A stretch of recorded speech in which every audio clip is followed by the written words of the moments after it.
Hola, ¿qué tal? Muy buenas tardes. Sean todos bienvenidos nuevamente a una transmisión más de alcalorpolitico.tv. Este mediodía nos acompaña el comisionado del Instituto Nacional de Acceso a la Información, Óscar Guerra Ford, con quien estaremos hablando acerca de esto que viene haciendo el instituto a nivel nacional. Hoy particularmente en esta capital del estado se reunió con los representantes de los órganos garantes de transparencia para hablar acerca de la actualización de las obligaciones que se tienen en esta materia. Comisionado, le damos la más cordial bienvenida. Para decirles también, para recordarles a todos aquellos que nos quieran seguir a través de las redes sociales, que nos envíen sus preguntas a través de Twitter, a través de Facebook, para que nosotros se las hagamos llegar al comisionado que está aquí. Muchísimas gracias por acompañarnos. Bienvenido a este periódico en línea, alcalorpolitico.com, que hace una transmisión por su programa de alcalorpolitico.tv.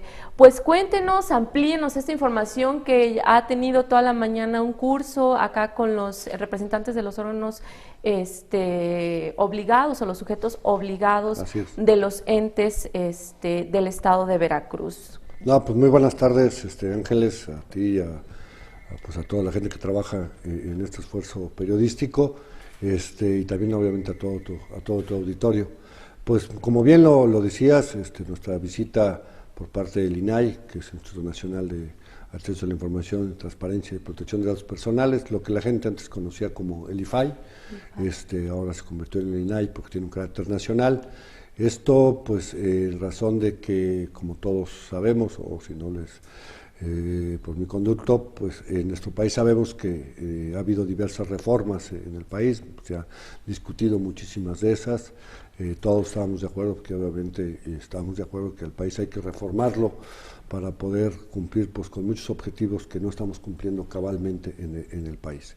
Y así se hizo una reforma educativa, que creo que ha sido la más mencionada, pues que ha tenido sus pros, sus contras, sus movilizaciones, sus resistencias, todos los procesos de evaluación, de que para qué van a servir, si realmente van a incidir en la mejor calidad educativa. Tuvimos obviamente la reforma energética, pues que puso en gran discusión también en el debate nacional cuál es el papel rector del Estado sobre los hidrocarburos, si puede o no haber participación de las empresas privadas y extranjeras, ya sean nacionales o extranjeras, si esto va realmente a ser más eficiente al sector, si van a bajar los costos, si un montón de cosas en ese sentido.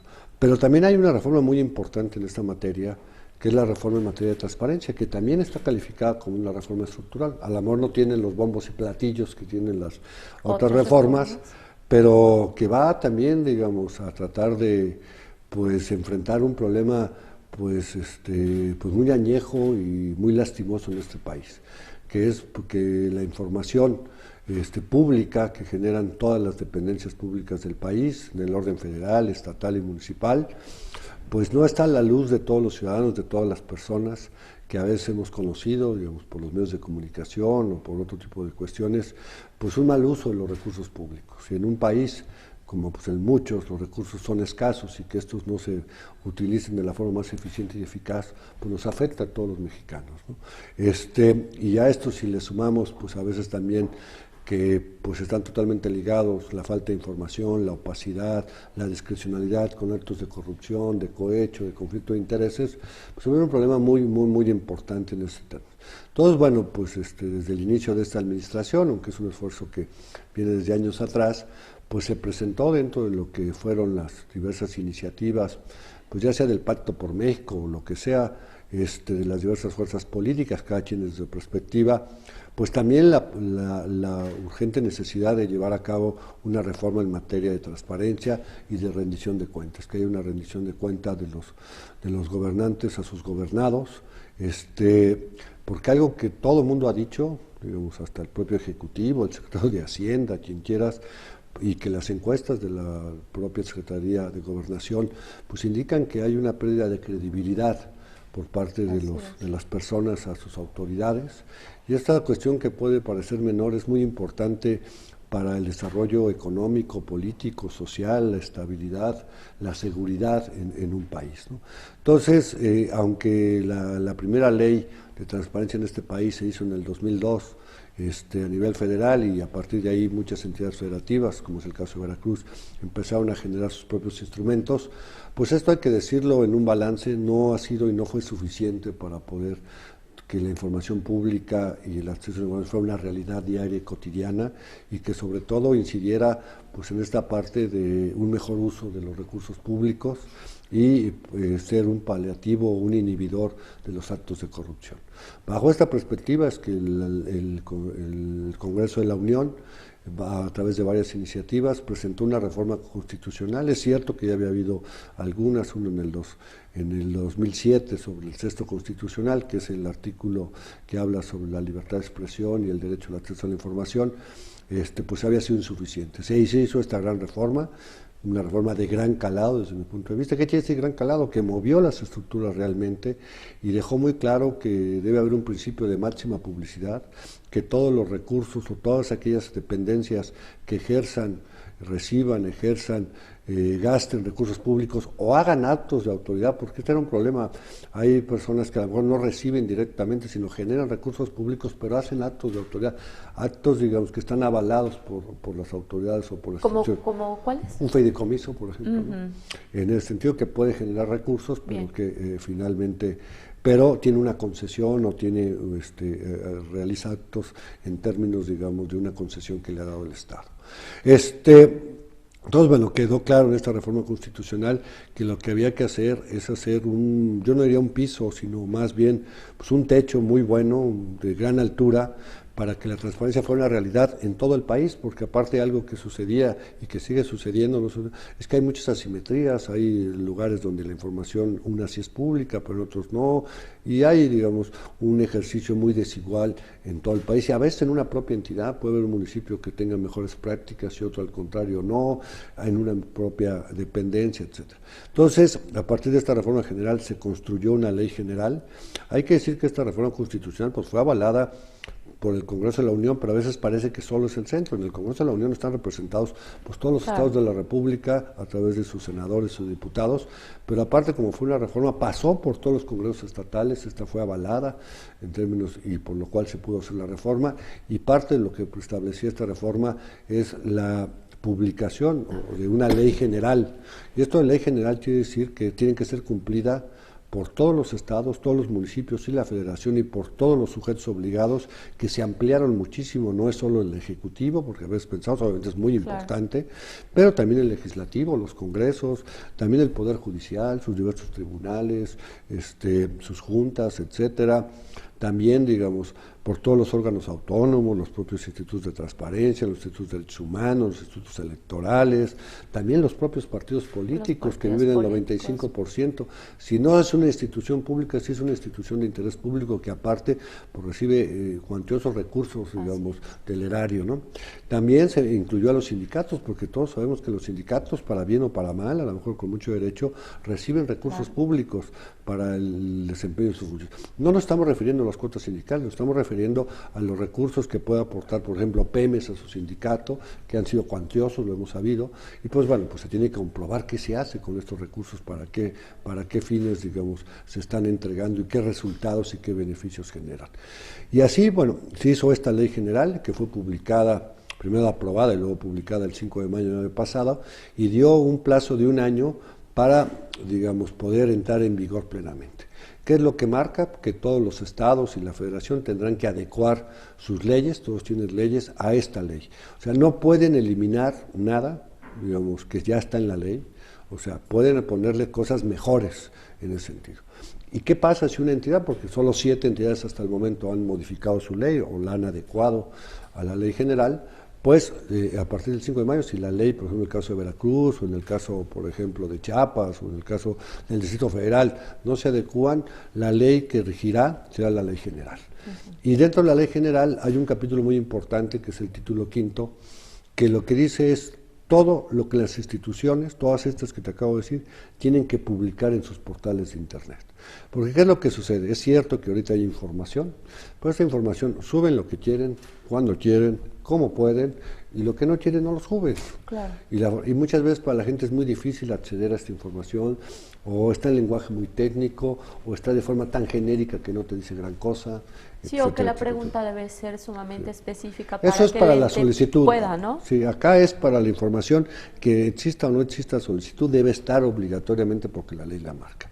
Y aquí la ley general pues fue, digamos, yo digo, muy maximalista en el buen sentido de la palabra y exponencializó las obligaciones de oficio. ¿Por qué? O sea, la posibilidad de preguntar sigue y se mejoró porque los plazos se achicaron, se les dio pues mayores responsabilidades a los órganos garantes para que puedan tener medidas de apremio y se conteste bien. Pero lo que se trata y que es la práctica internacional es que la gente pueda acceder a la información sin forzosamente tener que hacer una solicitud. La solicitud podrá venir sobre una cosa más especializada, pero hay información. Por ejemplo, si tú revisas otros países, te vas a dar cuenta que no hay tantas solicitudes como hay en México. ¿Por qué? Porque la información de la gente se asume en un portal. Ahí están los contratos, ahí están las obras públicas, están los padrones de los programas sociales, están las remuneraciones, están las auditorías, están los juicios, están las iniciativas, están las votaciones, las asistencias, todo lo que tú quieras saber, digamos, sobre la gestión pública, que es una obligación, no es una concesión de que yo porque soy buena onda te lo voy a poner en el portal. Entonces la ley establece, esta ley general, pues todo este catálogo, pero aparte lo que hace es que esta información que dice todo lo que tienen que publicar lo hace de forma muy detallada y aparte le da al sistema, crea un sistema nacional que está compuesto por todos los órganos de transparencia del país, incluido el federal, el Archivo General de la Nación, el INEGI y la Auditoría Superior de la Federación, para que este sistema genere lineamientos, o sea, criterios y formatos específicos de cómo, cuándo y a qué horas tendrán que tener esa información. En todo lo que venimos ahora, yo acabo de dar una conferencia, ahorita se quedan con funcionarios del INAI, dando un taller a los sujetos obligados, porque a partir del 5 de mayo ellos van a tener que empezar a subir la información. Si estamos hablando, por ejemplo, que en el caso de Veracruz había 30 obligaciones genéricas, ahora va a haber 48. Pero tenían 40 específicas, ahora hay 122. O sea, suben muchísimo, pero no solamente la cantidad, sino la calidad.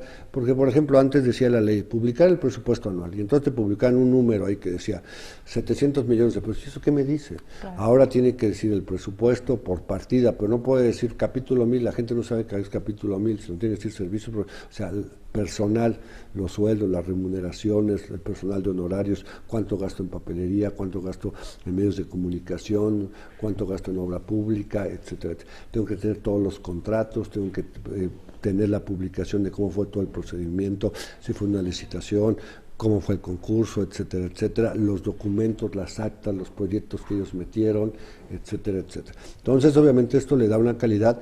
¿Y qué es lo que hace? Pues, obviamente, con esta exhibición de la información, pues inhibe actos de corrupción porque quedarían a la luz pública, ¿no?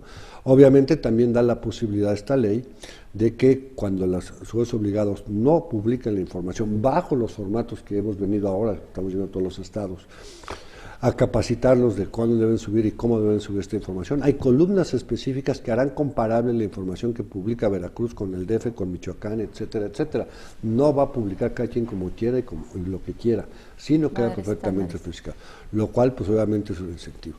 Y de no hacerlo, pues la ley prevé sanciones que tendrá que poner el órgano local, que puede ir inicialmente desde una medida de apremio, que puede ser una multa que tendrá que pagar el funcionario, porque la información también tiene que decir qué unidad la sube y quién es el responsable de esa información, porque algo es que debe estar actualizada y tiene que ser veraz esa información, ¿sí? Tiene valor jurídico la información. ¿El funcionario se refiere al encargado del órgano de transparencia? No, al encargado de la dependencia. De la dependencia. Que está encargado, por ejemplo, si es la nómina, por contra él contra él, o sea. Contra él, ¿sí? Entonces él tiene que buscar todos los mecanismos. Bastante responsabilidad, entonces. Así es. Y después también existe la posibilidad que el propio órgano garantes, o como lo define la ley local, o el órgano de control, que ahora son las contralorías, pero que podrán modificarse según las nuevas disposiciones que hay en materia de anticorrupción, podrá el propio órgano o iniciar un procedimiento administrativo o a través del órgano de control que podrá llevar a la suspensión, aparte de la sanción económica, a la suspensión temporal o definitiva por un plazo de los funcionarios públicos que incumplan con estas disposiciones. Y tiene una cuestión adicional que yo creo que es la parte para mí, creo que más importante, Porque uno dice, bueno, pues ellos no van a subir la información y el órgano garante pues no les va a hacer nada, y tal, porque pues hay presiones. Bueno, la ley da la posibilidad que cualquier ciudadano, cualquier persona que nos está viendo, pueda conocer la ley, ¿sí? La ley está en diversos portales, la ley general de transparencia, conozca lo que le toca publicar a cada quien, en un portal que también la ley nos obliga a tener, que también venimos a explicar, que se llama Plataforma Nacional de Transparencia, estarán todos los criterios, o sea, los cuadritos con los que tiene que llenar.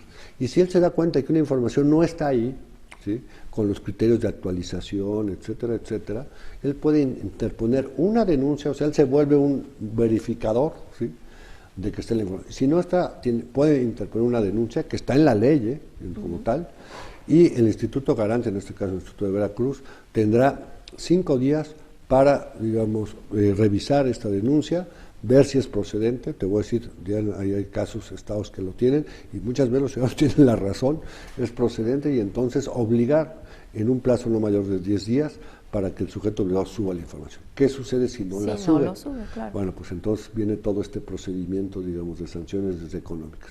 Esto pues obviamente estimula, y por eso hemos venido hoy, estaremos el día de hoy y mañana. Tuvimos casi más de 300 personas. Yo, como les digo, pues venimos a platicarles. ¿Te das de cuenta que te dicen, tu trabajo a partir de mañana va a cambiar? Obviamente están muy asustados, yo lo entiendo, y con mucha resistencia, no vamos a poder, etc. Digo, cuando hablamos de una reforma, porque esto es una reforma, no se cambian las cosas para que queden igual. Las cosas cambiaron, obviamente estamos tratando de generar las mejores condiciones para que puedan cumplir, pero tiene que haber la disposición. Y la disposición tiene que empezar desde los titulares, que den las condiciones. Ahora, esto no le toca a una persona subir la información, como ellos creen, sino depende del tipo de información. Una le tocará al director de administración, otra le tocará al director jurídico, otra le tocará al director de desarrollo social, etcétera, etcétera. Cada quien tiene, digamos, su parte. Y toda esta información se va a concentrar en una cosa que se llama la Plataforma Nacional de Transparencia, donde cualquier mexicano va a poder acceder a información de la Secretaría de Finanzas de Hidalgo, de la del DF, de la de Veracruz, evidentemente, poder hacer comparaciones entre esta información, dado que están en formatos homogéneos, la va a poder exportar, o sea, llevar a una base de datos, digamos, esto que se llama ahora el gobierno abierto en términos de información exposable, manipularla en el buen sentido, trabajar con ella, hacer digamos, las sumas, las que digamos, él considere pertinente, podrá cruzar información, por ejemplo, podrá conocer a lo mejor cuáles son los sueldos de todos los presidentes municipales del país, porque todos estarán en el mismo formato, y nada de que yo aquí te pongo mi sueldo y luego mi bono y tal. Al final hay una columna que dice remuneración total, ¿sí? Okay. Y ahí súmale todo, vales, lo que te des, pollitos, todo, ahí va, ¿sí? Y entonces tú puedes hacer esa comparación porque tiene un grado de homogeneidad. Entonces, cuando hay renuencia del sujeto obligado, aunque el órgano garante le exija y lo sancione, y de todas maneras... Esto termina en la suspensión, una suspensión del funcionario público de sus actividades. O sea, que puede ir, cada órgano, pues puede ir, digamos, desde la suspensión de 1 año, 2 años, o hasta la suspensión definitiva, hasta ese tipo, digamos, de cuestiones, ¿no? Estamos hablando ahora, de que aquí esto se va a complementar. Del ente que no responde, del encargado, por ejemplo, del secretario de Desarrollo Social, por ejemplo, si es renuente la Secretaría de Desarrollo Social en no contestar y se le multa. En no subir la información. En no subir la información. También lo de las respuestas es otro, va en el mismo sentido. Bueno, pero me refiero a la renuencia. Ok, el órgano garante lo sanciona. Tiene, no sube la información. No sube la información. Lo vuelve a sancionar. No sé cuántas. No, con una vez. Y si no la sube, es el proceso administrativo. Y de ahí para poderlo retirar del cargo. Deshabilitar del cargo. Así es. Pues es muy interesante. Oiga, ¿me permite? Tenemos un par de preguntas de la gente que nos está siguiendo y nos preguntan hasta qué punto hacia atrás se puede transparentar la actuación de los funcionarios públicos. Por ejemplo, ¿puede el INAI obligar a un exalcalde o a un exgobernador a aclarar el manejo de recursos que haya hecho durante su gobierno? Esa es una. A ver, quiero separar dos cosas. Esto de lo que van a subir de la información de los portales, cuando se aprueba la ley general, la información que ellos tienen que subir, hoy se los decíamos, es a partir del 5 de mayo del 2015, que es cuando se publica la ley, y de ahí para adelante todo. Ahora, ¿qué pasa para este caso específico? Que a lo mejor no entra en este supuesto, lo más seguro. Él puede hacer una solicitud de información.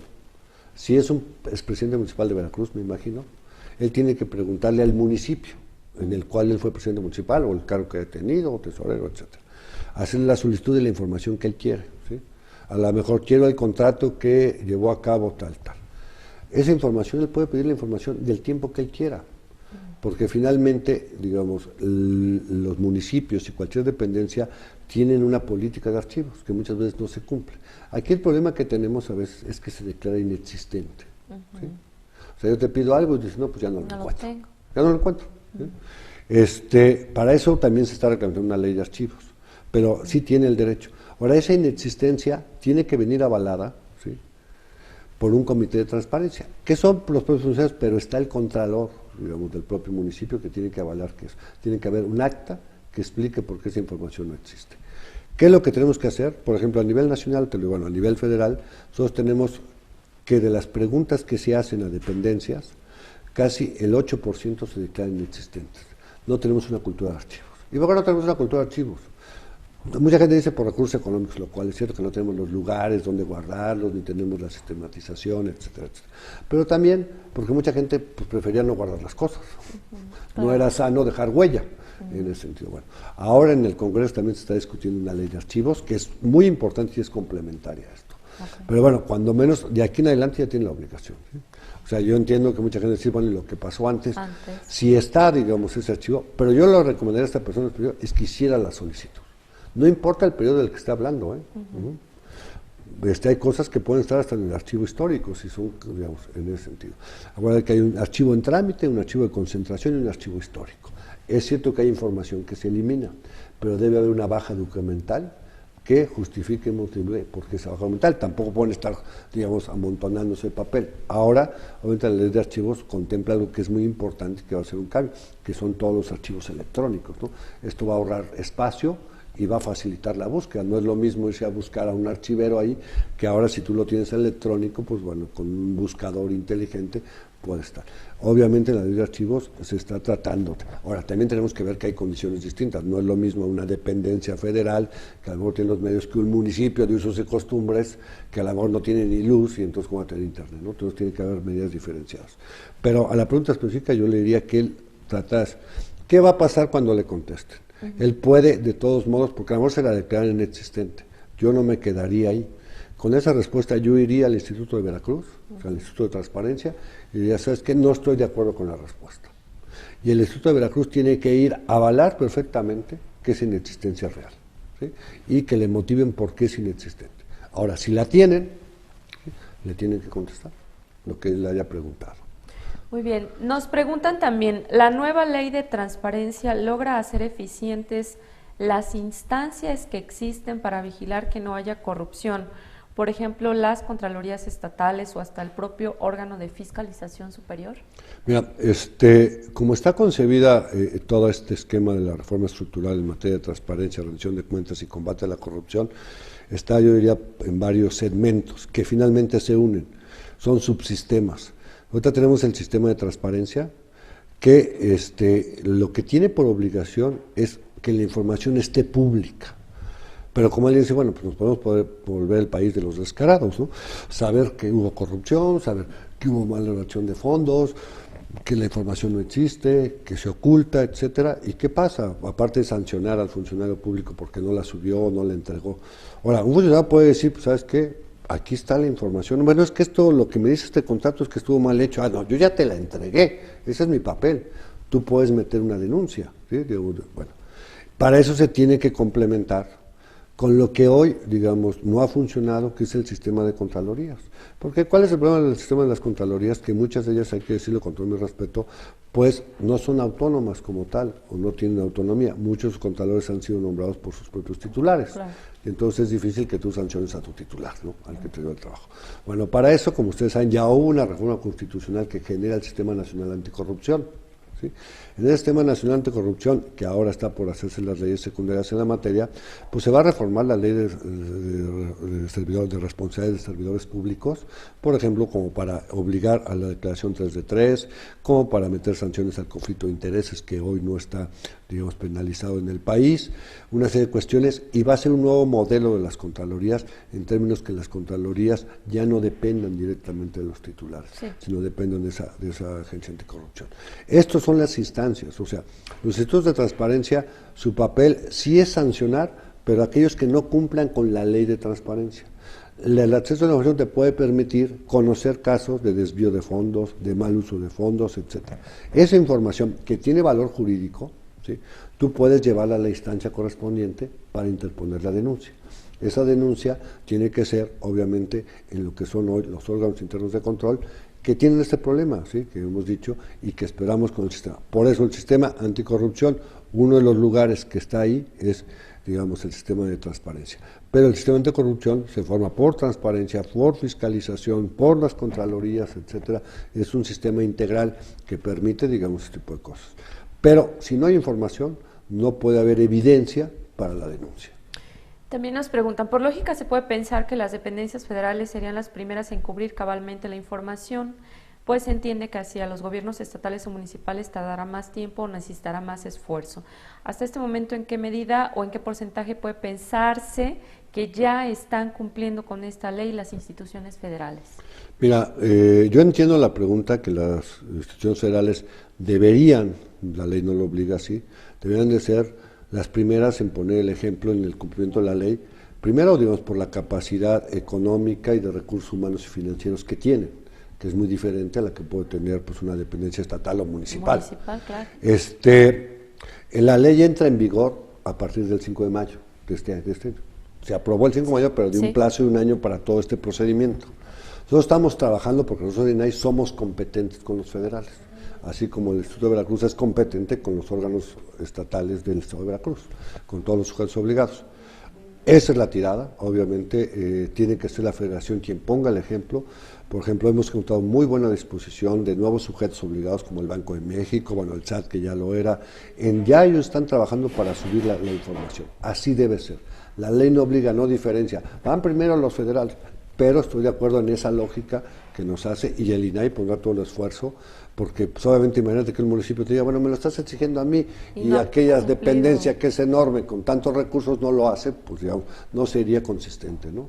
Pero el plazo es mayo, pues. El plazo es mayo para iniciar, y la información esta de los portales, digamos, la fecha límite que tienen para tenerla toda lista es noviembre del 2016. Muy bien. Oiga, yo quiero preguntarle algo que ha venido suscitándose en los medios nacionales, y es el ocultamiento de la información, pero porque el mismo órgano lo oculta cuando se hace la solicitud. Un ejemplo es lo que está pasando con Ferrocarriles Nacionales, que ya se hizo un exhorto incluso en el Congreso de la Unión para que se abra el expediente y saber qué ha pasado con muchísimos recursos, ¿no? ¿Por qué se oculta la información o se protege desde los órganos este tipo de información? ¿Cuándo es que se puede decir que no está permitido transparentar esta información? A ver, ahí nomás conozco bien la historia. Hay un solicitante que hizo solicitud a Ferronales, no le contestaron, recurrió al INAI, el INAI obligó, resolvió a favor del solicitante, ya en ese momento recurrente, y es cuando el Congreso se da cuenta, ¿sí?, y hace un exhorto. Le ordenamos entregar la información, estamos en el procedimiento de cumplimiento. Recuerda que ahorita en la ley que tenemos, aunque ya entró la otra explicación, nuestras resoluciones, que también están en la ley, son definitivas e inatacables. Se las tiene que cumplir. El 97% de nuestras resoluciones se cumplen. ¿Qué pasa con las que no se cumplen? Te digo la verdad, nada. Ese es el gran problema. ¿Qué es lo que hace el IFAI? ¿Hasta dónde podía llegar el IFAI? ¿Sí? En ese momento INAI. A dar una vista a la función pública, ¿sí? Porque nosotros tenemos competencia ante la Administración Pública Centralizada, y la Contraloría de la Administración Pública Centralizada es la función pública. Y entonces sí se dieron muchas vistas. Una vista es te pongo el expediente a mano para que inicies, digamos, un procedimiento administrativo. Bueno, pues el IFAI, digamos, de todos los que metió, que han sido al caso de unos 140 casos, solo 6 funcionarios han sido sancionados con una amonestación pública. Es este círculo vicioso, ¿sí? Tú vas a decir, bueno, ¿qué va a pasar? Entonces se va a quedar igual, entonces no, finalmente no. Bueno, ahora con la nueva ley, ¿sí?, si Ferronales no cumple, entonces ya no vamos, nosotros podemos sancionar al funcionario, primero económicamente, y después llegar hasta la destitución, ¿sí?, del propio funcionario. Si a esto ya le sumamos el exhorto que le hace la Cámara, pero quiero decir cómo fue la secuencia. Sí. No es que la Cámara fue primero. La Cámara, a través de un ciudadano, de una persona, hizo una solicitud, no le contestaron, vino con nosotros. Nosotros le dijimos, el ciudadano tiene razón, es información pública, se la tienes que dar. Y entonces se hizo noticia nacional. Entonces el Congreso hizo un exhorto porque nadie sabía qué estaba pasando en Ferronales. ¿Sí? Estaban rematando los activos como les quería lugar, ¿no? Cuando son activos de todos. En ese sentido. Entonces, nosotros tenemos un plazo que es de 10 días, que está por cumplirse para que se dé el cumplimiento de la resolución. ¿Qué hacemos nosotros después de que no se cumple la resolución? Le damos vista, digamos, al superior jerárquico, o sea, al titular. Y si el titular no acciona, digamos, los diversos mecanismos que él tenga a su disposición para que esa información se haga pública, daríamos vista hasta ese momento, porque no entramos. A partir del 6 de mayo iniciaríamos con las sanciones, primero económicas y después de su posible destitución, digamos, de esta dependencia. ¿Y entonces? O sea, las cosas van a cambiar. Yo sé que la gente está desesperada y la entiendo, porque es mucho tiempo en que no ha pasado nada. Y sobre la información clasificada, como le preguntaba, entonces ahora con esta nueva ley, ¿se va a poder clasificar información? La ley es muy clara, tiene pocos causales de información de reserva. Y, por ejemplo, eso no se puede modificar en ninguna entidad, ¿eh? No podemos inventar, como inventó el Estado de Tabasco, que hay seguridad estatal. No, hay solo seguridad nacional. Sí. Solo son esos, son mínimos, y cada vez que te reciben una información tendrán que hacer una cosa, perdón la palabra, que es la prueba de daño. Decirte por qué esa información debe estar reservada. Y la reserva siempre será temporal, no será definitiva.